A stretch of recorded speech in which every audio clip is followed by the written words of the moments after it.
Hello and welcome. I figured it's about time that we take a look at someone extremely important, someone who has done so much great for mankind and who deserves the world. Me.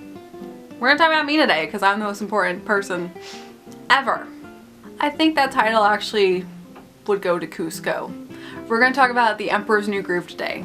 The Emperor's New Groove. Uh-oh. Don't tell me. We're about to go over a huge waterfall. Yep. Sharp rocks at the bottom? Most likely. Bring it on.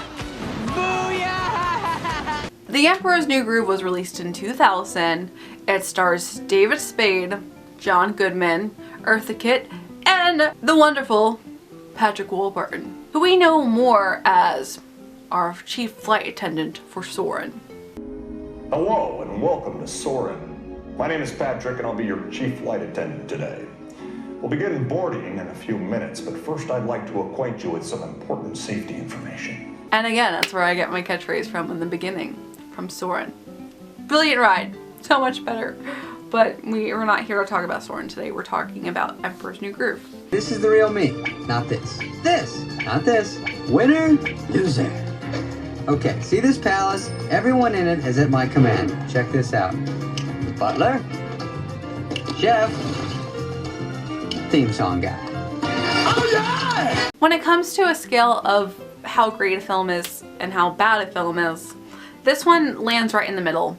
It's not fantastic, but it's not really bad either. It has some really fun moments and there's some really memorable scenes, but as an entire film, it's very lackluster. Kuzco is a self-entitled brat who rules the kingdom. Kuzco is similar to me. He's kind of a brat. He's a spoiled prince, rules a kingdom. He's even not that great of an actor. And wants to place his summer house on the hilltop of Pacha's home. Build your summer house somewhere else. I got a little secret for you. Come here. No, closer.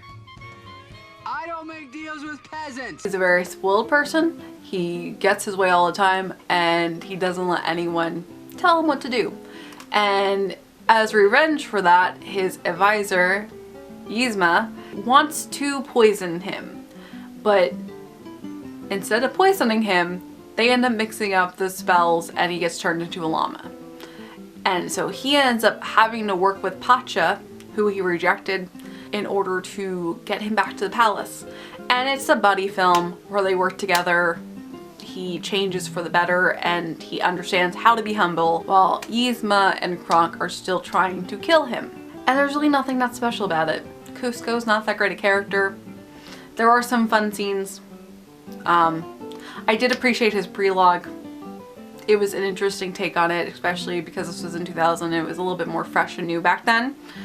But a lot more of the memorable scenes come from Kronk and Yzma.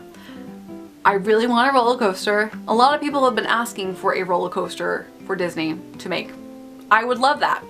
They need to make a you pulled the wrong lever Kronk coaster. Please remain seated and keep your arms and legs in at all times. Faster, faster! Yzma, put your hands in the air! Because that would be fantastic. And I like that Kronk can talk to squirrels, and I really, really, really admire Kronk's character. He's the best character in the entire movie.